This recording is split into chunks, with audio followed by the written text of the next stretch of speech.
September 3rd, 1962, Chicago, Illinois, the 47th floor of the Caldwell Industries building on Michigan Avenue.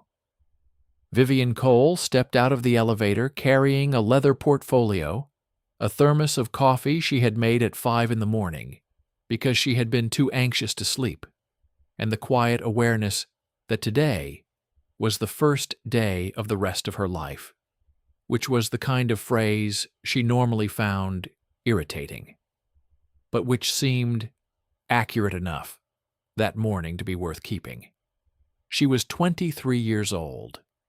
She had graduated from the University of Illinois 2 years earlier with a degree in business administration, which in 1962 meant that she had spent 2 years in a program designed largely for men and had finished in the top 4% of her class, which was a fact she had told exactly 2 people, her mother and her roommate Patricia, because she had learned in the internship she had done the previous summer at a smaller firm on the South Side, that telling men you had finished in the top 4 of their program produced reactions that ranged from skepticism to hostility, and almost never produced the reaction she actually wanted, which was to be given work commensurate with what she was capable of doing. Caldwell Industries was not the kind of company where a 23-year-old woman from Springfield, Illinois, expected to build a career. It was the 3rd largest industrial conglomerate in the United States. It manufactured everything from aircraft components to consumer appliances to the specialized steel alloys that went into the bridges and buildings and oil rigs that held the physical world together. It had 14,000 employees and offices in 11 cities, and a revenue figure that Vivian had memorized because she memorized numbers the way other people memorized song lyrics, automatically, without effort, and with perfect retention. The revenue figure was $840 million in 1961, and her estimate for 1962, based on 3 weeks of industry data analysis before her interview, was $910 million, which she had mentioned in the interview, and which had caused the hiring manager to look at her over his glasses with an expression she had not been able to fully interpret. She had been hired as a financial analyst in the corporate planning division.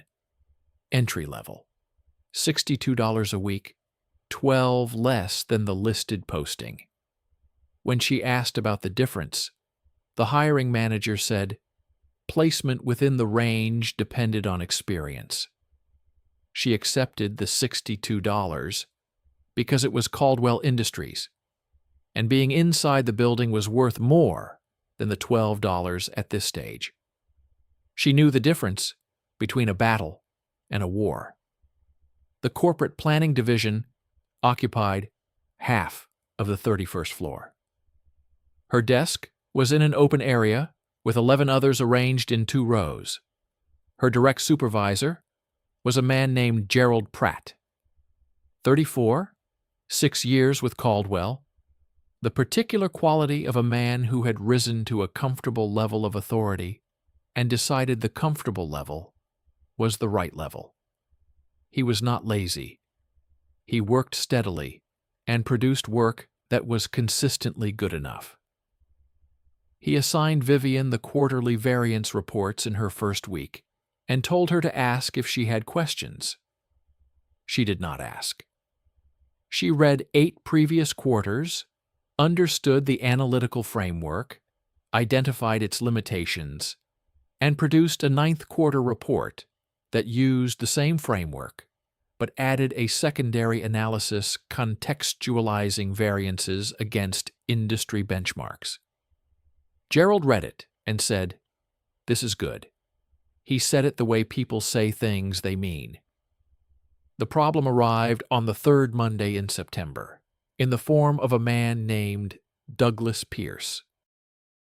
Douglas Pierce was 28, MBA from Northwestern, and moved through the corporate planning division with the precise confidence of a man who understood that confidence projected with sufficient consistency could substitute for a significant portion of the competence it was normally supposed to accompany.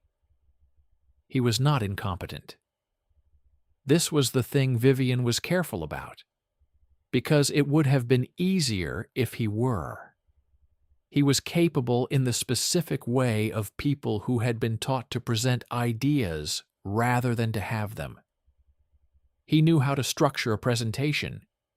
He knew which words the men on the upper floors responded to. And he had the social fluency that comes from the right suburb and the right schools and the right conversations from age 14, which meant his relationships with senior staff had the ease of people comfortable with each other before they have done anything to earn it. He noticed Vivian on her third day.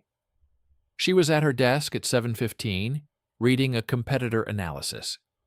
He came in at 7:20, stopped at her desk with the expression of a man performing surprise at finding someone interesting where he had not expected it.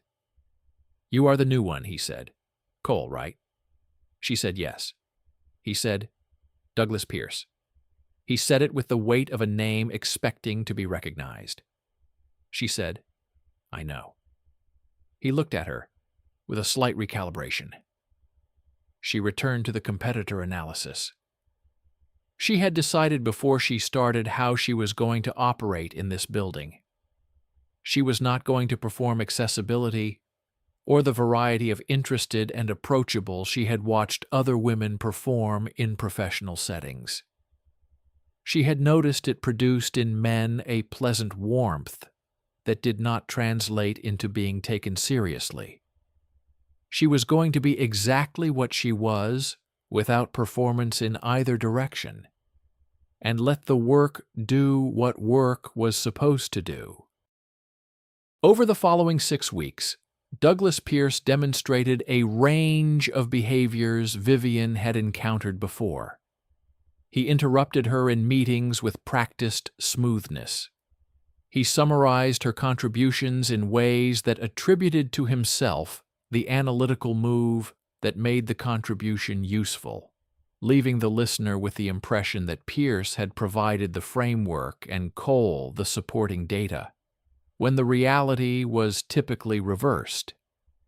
He borrowed her analyses and research in the way people borrow things they intend to return but keep forgetting to, referencing her work in his presentations, sometimes with attribution, sometimes without, in proportions that correlated with his confidence that she was not in the room when he referenced it.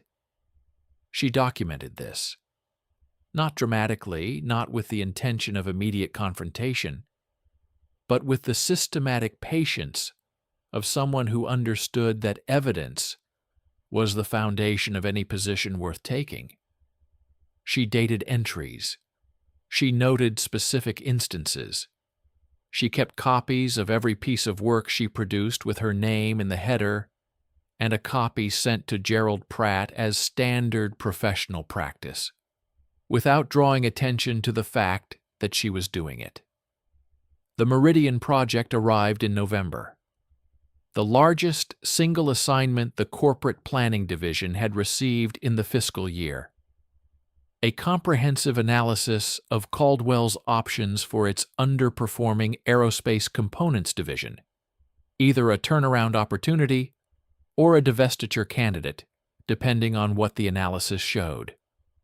4 analysts, with Douglas Pierce as team lead. Vivian got the financial projections, the most technically demanding component, and the one most likely to determine the validity of whatever conclusions the synthesis reached. She did not object to the assignment. The projections were the most interesting part of the project, and doing them well would produce a document so foundational to the synthesis that claiming the synthesis without acknowledging the projections would require a level of misrepresentation that even Pierce would find difficult under scrutiny. She went home the night of the assignment and spent 4 hours reading everything published about Caldwell's aerospace division in the previous 3 years. She returned the next morning with 14 questions and a preliminary modular framework that would allow projections to be updated if assumptions changed without rebuilding from the foundation. She gave the framework to Pierce at the 10 o'clock team meeting. He read it with the expression of someone who expected to need to improve it and found he did not. "Good start," he said. She moved on to the questions. The project took 6 weeks. She produced 3 iterations of the financial projections, each more detailed and more rigorously sourced than the previous. She discussed each iteration with Carter and Webb, the other 2 analysts, in the way people on a real team discuss work they are all invested in understanding. She did not discuss iterations with Pierce unless he initiated, which he did twice, both times suggesting modifications she evaluated honestly, incorporated when they improved the work, and explained why she was not incorporating when they did not. The presentation to the executive team was scheduled for December 14th. Vivian had not expected to be in the room. Entry-level analysts were not typically present for executive presentations. She prepared for absence by ensuring the projections were documented with sufficient clarity that any question about the financial analysis could be answered directly from the document without requiring her physical presence. She gave the final version to Pierce on December 12th with a cover memo describing methodology and key assumptions in accessible language. She put Gerald Pratt's name on the distribution list. She went home. She was at her desk at 7:40 on December 14th when Gerald appeared in the doorway and said, "The Meridian presentation is at 9. He wants the full team in the room." She said, "Who is he?" Gerald said, "Edward Caldwell." Edward Caldwell was 44 years old, the founder's son, which in American business in 1962 could mean almost anything, and in his case meant genuine capability rather than inherited comfort. He had spent 5 years working in the manufacturing division after his MBA on the floor with the workers, learning the physical reality of the products that generated the revenue that ran the company, before moving into the executive structure. He had become president at 38 and grown the company from $420 million in revenue to the $910 million Vivian had estimated. He was known in the building more by reputation than presence.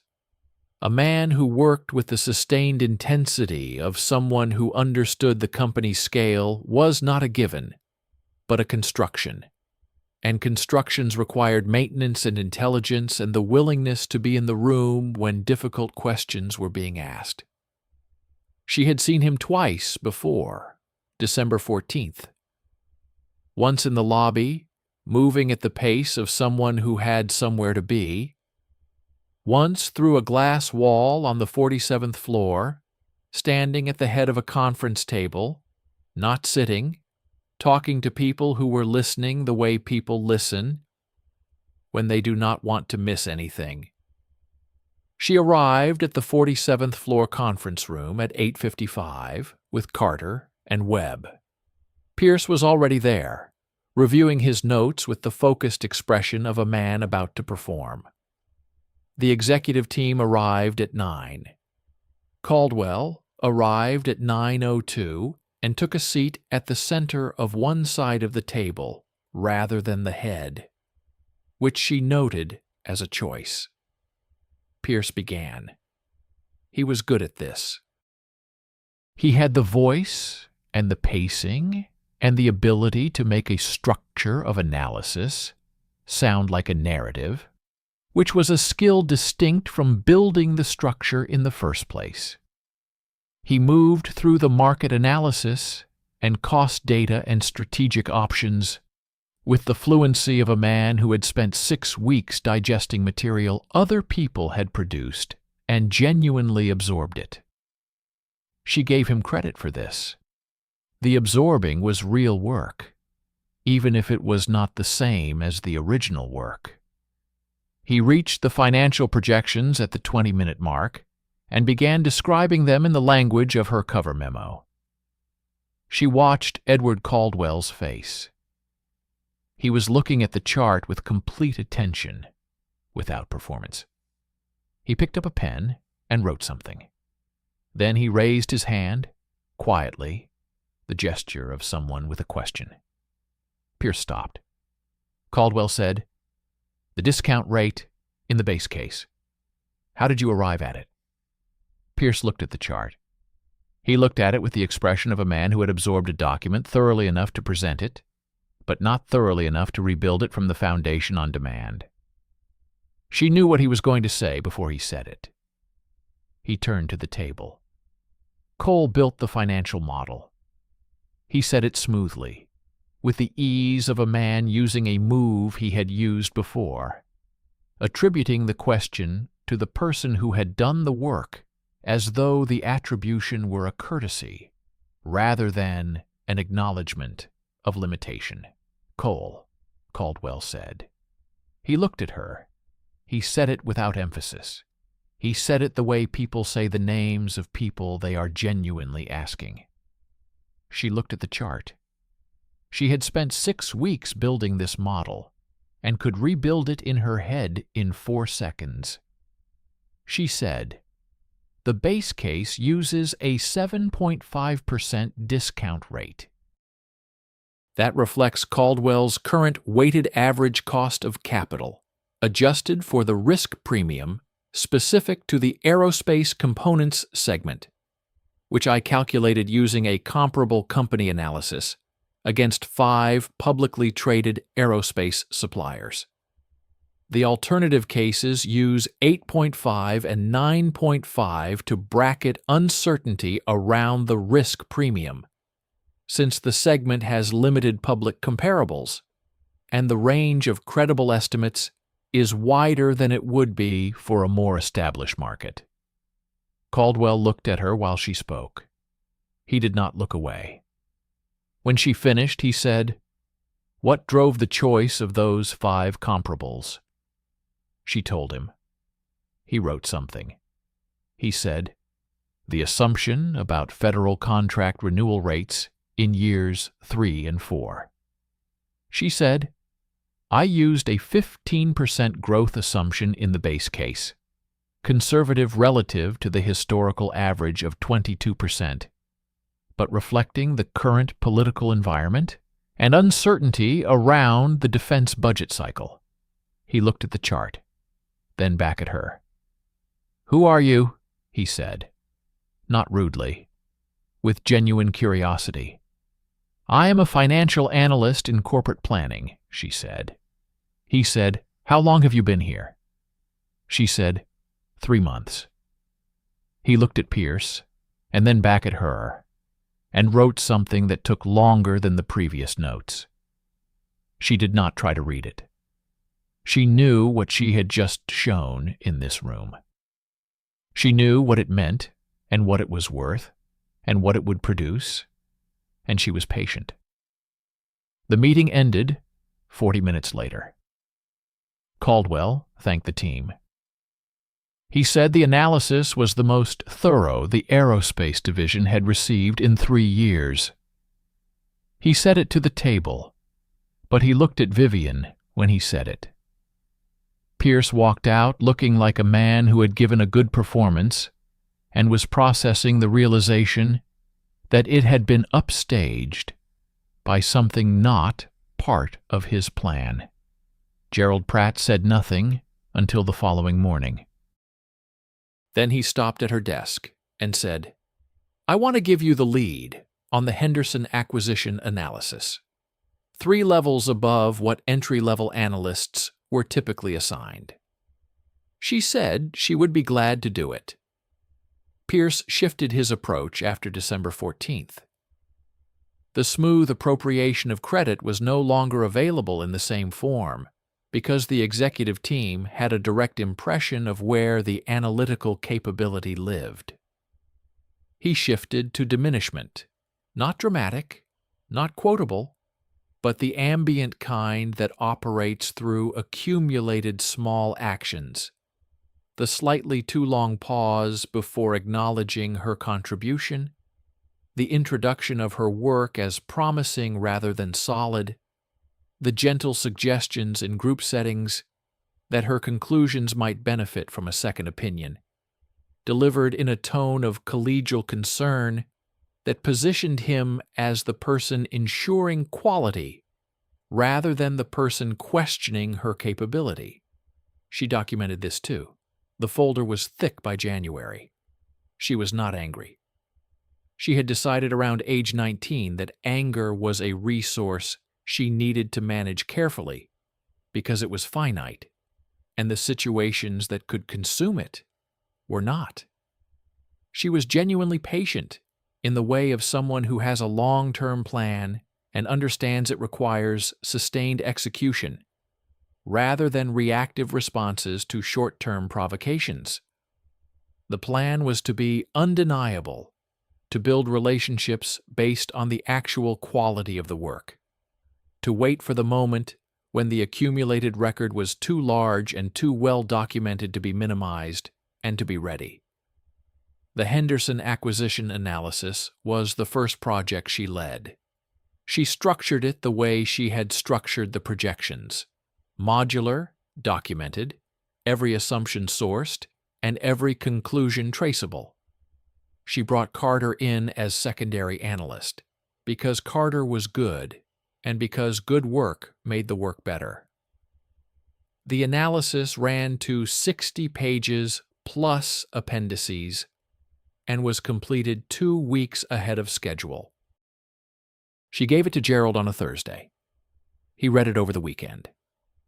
Monday, he sat in the adjacent chair and said, "I am going to send this upstairs with a cover memo saying the analysis was conducted and led by you, and that my role was supervisory review." She said, "That is accurate." He said, "I know." He paused. "I should have been clearer about that on the Meridian work."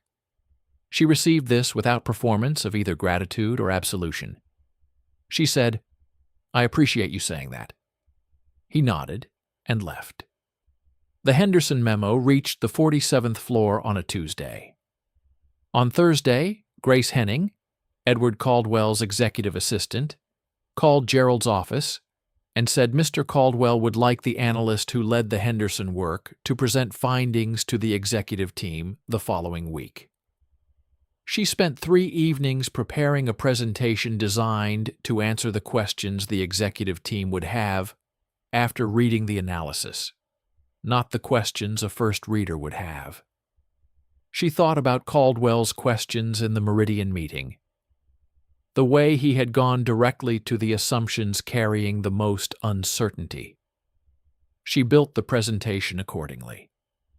She arrived at the 47th floor Tuesday morning at 8:45.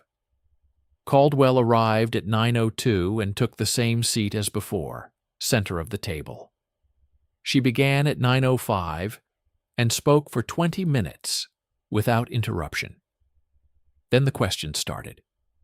Caldwell waited until the others were done. He said, "Your recommendation is against the acquisition." She said, "Yes." He said, "The strategic rationale supports it. Your recommendation is against it anyway." She said, "The strategic rationale is real, but the price is 30% above where the financials support it. A well-reasoned acquisition at the wrong price is still the wrong price." He said, "What would change your recommendation?" She said, "A renegotiation of terms that brings the entry multiple to a range where the return profile is consistent with Caldwell's cost of capital under the bear case assumptions, or evidence that the revenue projections are systematically conservative, which would require access to customer contract data I have not been given. He wrote something. He said, "You will have access to the contract data by Thursday." She said, "Then I will revise the recommendation if the data supports it." He said, "And if it doesn't?" She said, "Then my recommendation stands." He looked at her. He said, "Thank you." The meeting moved on.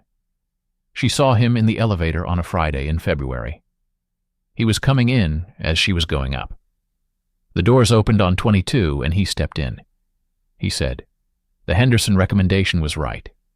The seller came back with revised terms last week." She said, "I know. Gerald told me." He looked at the elevator doors. Then he said, "Why did you choose Caldwell?" She said, "Because it was the most analytically demanding environment I could access at my level, and because the scale of decisions being made here means that doing the analysis correctly has real consequences." He said, "Most people say they want to grow with the company." She said, "Most people say what sounds right." He almost smiled. The elevator reached her floor. She stepped out. She looked back once, not to check if he was watching, because it was a thing she did.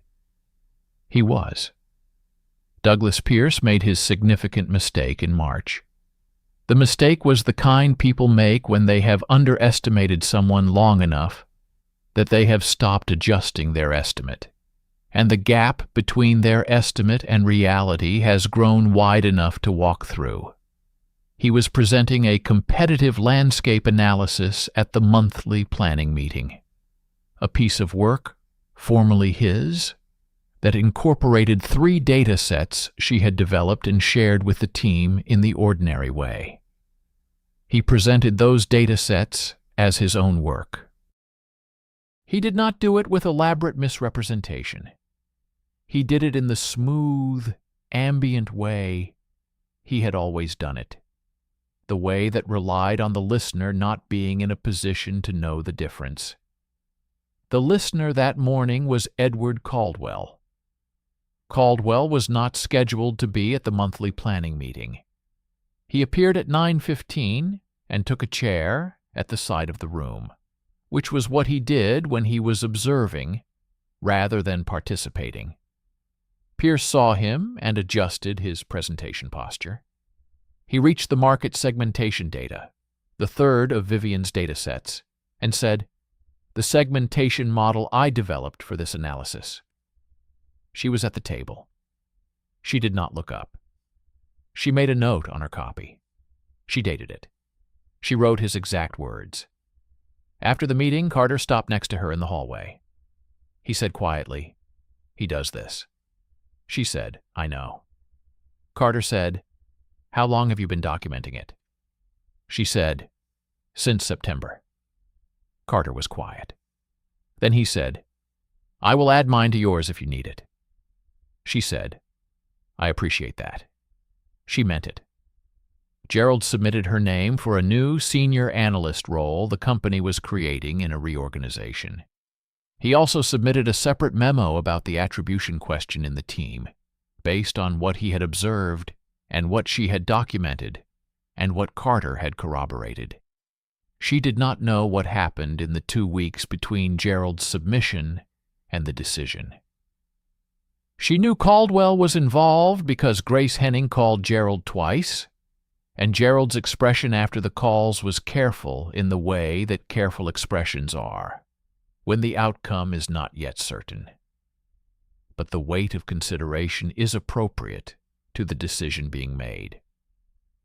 On a Tuesday in late April, Douglas Pierce was called to a meeting on the 47th floor, from which he returned 2 hours later and packed a box. He did not speak to anyone while he packed. Carter watched from his desk with the expression of a man who had expected it. Pierce left. The office was quiet, in the way offices are quiet when something that has been building for a long time has finally resolved. Gerald came to her desk at 4 o'clock. He said, "You have a meeting tomorrow at 9 on 47. She said, "All right." He said, "Bring your work." She said, "Which work?" He said, "All of it." She arrived at 9. Grace Henning met her at the elevator and walked her to a smaller conference room with a window facing east. Caldwell was there, and Harris from Human Resources, and Gerald. Harris opened a folder and described the senior analyst position and the reporting structure and the salary. The salary was significantly higher than she had been earning, and she did not let her face change when she heard it, because the number was appropriate to the role, and she had known approximately what it would be before she sat down. She asked one question about scope. Harris answered it. She said she would accept. Harris and Gerald left. Caldwell stayed. He stayed in the way that suggested he had intended to. She looked at him across the table. He said, "The documentation." She said, "Yes." He said, "How long did you think it would take?" She said, "I was not certain. I knew the record would eventually be clear enough that the attribution question could not be credibly disputed. I did not know when." He said, "You were patient."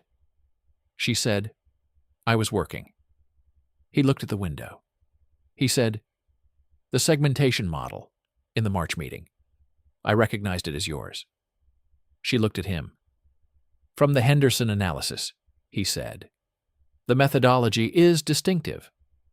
She understood that he was telling her the moment she had documented in her notes had been observed by the one person whose observation made the difference. She said, "I was not certain you had seen that analysis closely enough to recognize the methodology." He said, "I read everything that comes from planning with your name on it."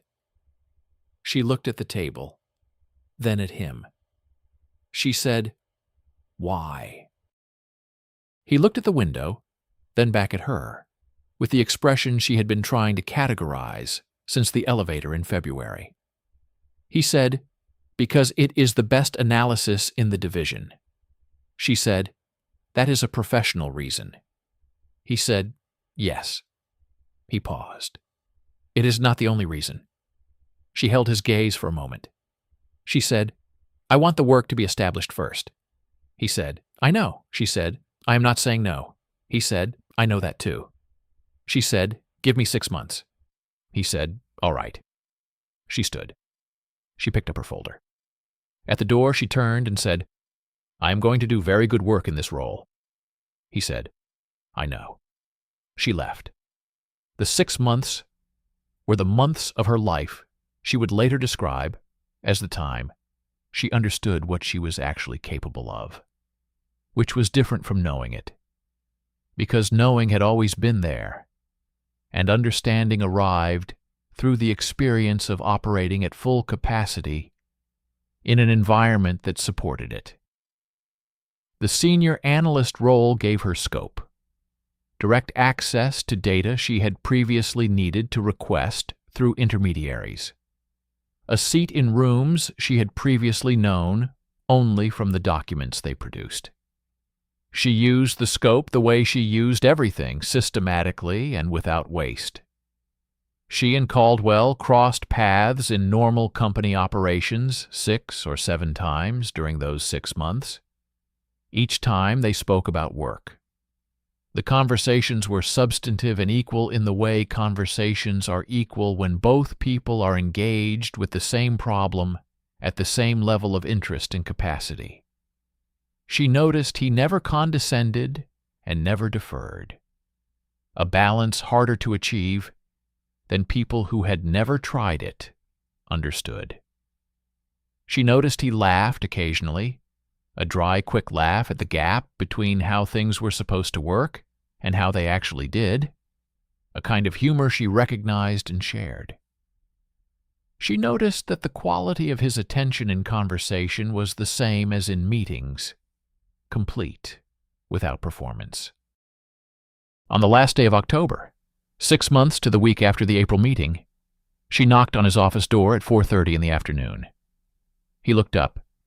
She said, 6 months. He put down his pen. He said, yes.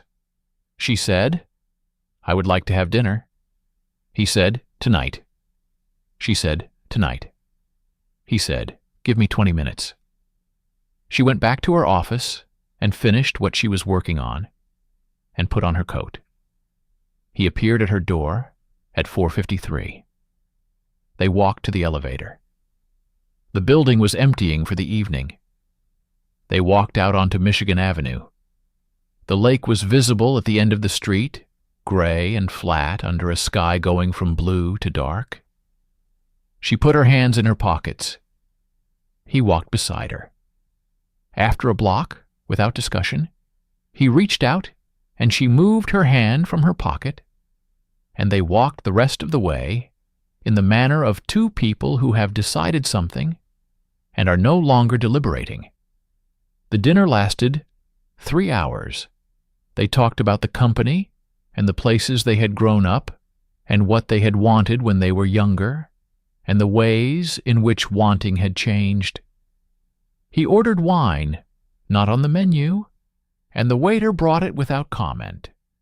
The kind of easy authority that came from being known in a place rather than from performing importance. She ate a real meal for the first time in months because she had been eating at her desk since April in the focused way of someone too interested in the work to reliably remember lunch. He noticed and said toward the end that the senior analyst role appeared to have a side effect of mild starvation. She said, I eat. He said, when? She said, when I remember to. He said, I will remind you. She said, that is a larger commitment than you may realize. He said, I know what I am committing to. She believed him. She did not move fast. She never moved fast in things that mattered. They had dinner twice more before November was over, and both times the conversation moved easily between work and everything else, and both times she came home and sat in the particular quiet of a person thinking carefully about something important, wanting to get the thinking right. She was not afraid of him.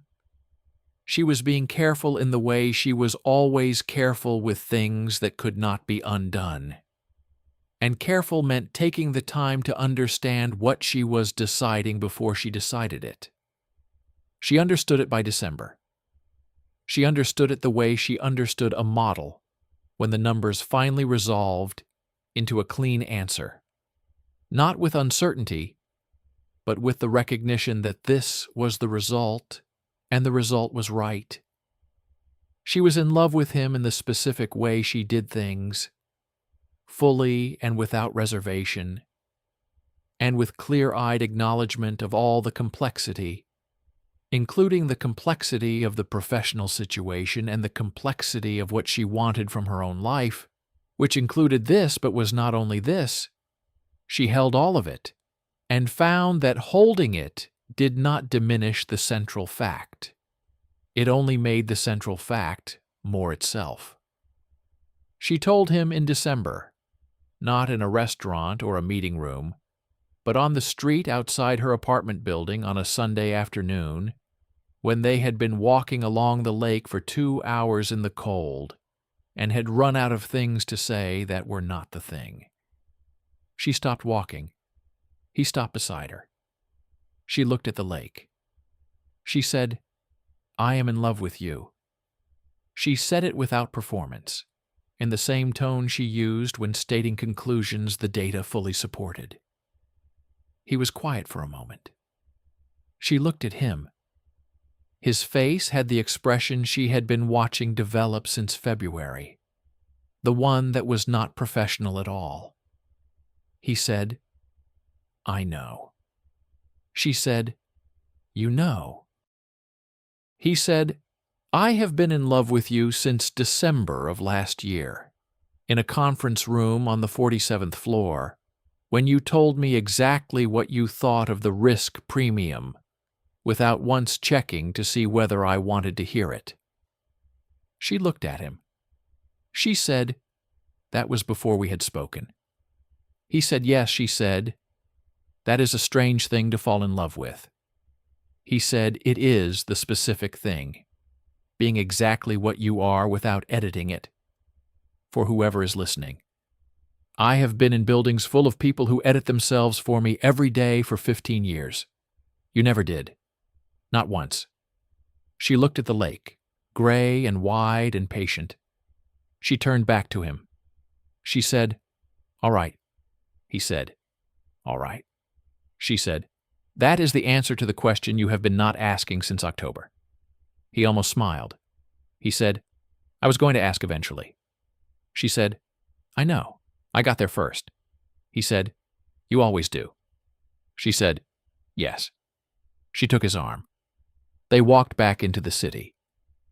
The weeks after Pierce's departure settled into a new rhythm that was different from anything Vivian had experienced in the building before. Not because the work changed.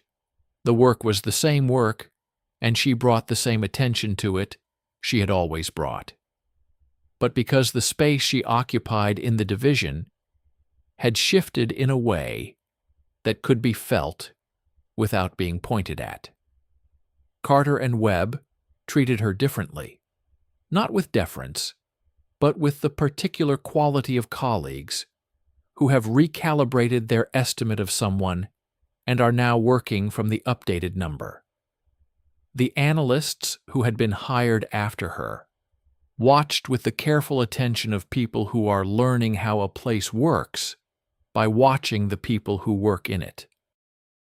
Gerald Pratt, who had been carefully neutral for 7 months, became something closer to an ally, not dramatically, but in the accumulated small ways that matter. The meeting invitations that included her, now as a matter of course. The introductions that used her full title. The moments when her judgment was cited as the basis for a decision rather than the supporting evidence for one already made. She did not let herself be comfortable. Comfortable was what happened when you stopped watching the shape of the room, and she had been watching the shape of rooms since she was small enough that the rooms were houses in Springfield, and the shapes told her things about her family's finances that nobody said out loud. She worked on the Henderson revision when the contract data arrived and revised the recommendation upward, as the data supported, and sent the revised analysis to Caldwell's office through Grace Henning, with a cover note that said the revision reflected the contract data as requested, and that her confidence in the revised conclusion was higher than her confidence in the original. Caldwell read it the same day. She knew this because Grace Henning, who communicated sparingly and precisely, stopped at her office that afternoon and said, "He says good work on the revision." She said, "Thank you." Grace nodded and left. That was the whole of it, and it was enough. The first time she spoke to him about something that was not work was at the company's annual dinner in March. The event was held at a hotel on the lake and was attended by the senior staff and the division heads and a number of people whose specific roles she was still learning to map. She had been to one previous annual dinner, the one in December, and had spent most of it being introduced to people whose names she filed and whose positions she noted and whose relationship to the work of the company. She was mapping against what she already knew about the organizational structure. This year, she arrived knowing the structure and was therefore free to observe something other than it. She was standing near the window with a glass of wine, watching the lake in the March dark, when Caldwell appeared at her shoulder. He stood beside her for a moment without speaking, which she understood as a choice. He said, "You look like you are working." She said, "I am watching the lake." He said, "You look like you are working while you watch the lake." She considered this. She said, "I may be categorizing the guests." He said, "Into what?" She said, "Into people who understand what the company does, and people who understand what the company's revenue is, and whether those categories overlap." He looked at the lake. He said, "They overlap less than they should." She said, "Yes, that is what I am noticing." He said, "What do you do with that information?" She said, "I file it." He looked at her. She looked at the lake. He said, "I would be interested in what you have filed." She said, "The filing is ongoing." He said, "Then I will ask again, when it is further along." She said, "All right." They stood at the window for another few minutes, watching the lake, and then someone came to speak to him, and he went. And she finished her wine and continued mapping the room and thought about the particular quality of the conversation, which had been easy in a way she had not quite anticipated, and which she filed along with everything else. She told Patricia about him in April, not about the professional situation, but about the other thing, which she had been thinking about for long enough that the thinking had reached the stage where it needed to be said out loud to someone she trusted in order to be properly examined. Patricia listened the way Patricia had always listened, with the specific quality of a friend who is genuinely interested and will not soften her assessment for the sake of comfort. When Vivian finished, Patricia was quiet for a moment. Then she said, "You are being careful." Vivian said, "I am always careful." Patricia said, "I know. I am asking if the careful is the right kind or the wrong kind." Vivian said, "What is the wrong kind?" Patricia said, "The kind where you are protecting yourself from something that is actually safe because it resembles something that wasn't." Vivian thought about this. She said, "I do not think that is what I am doing." Patricia said, "Then what are you doing?" Vivian said, "Making sure the foundation is solid before I build on it." Patricia looked at her. She said, "You have been building the foundation since December." Vivian said, "I know." Patricia said, "At some point, you have to start building." Vivian said, "I know that too." Patricia said, "So." Vivian looked at the window of Patricia's apartment, which faced west and let in the late afternoon light. She said, 6 months. Patricia said, "From when?" Vivian said, "From April." Patricia nodded. She said, "I will ask you about it in October." Vivian said, "I know you will." 2 years later, autumn of 1964, the 47th floor, south-facing window.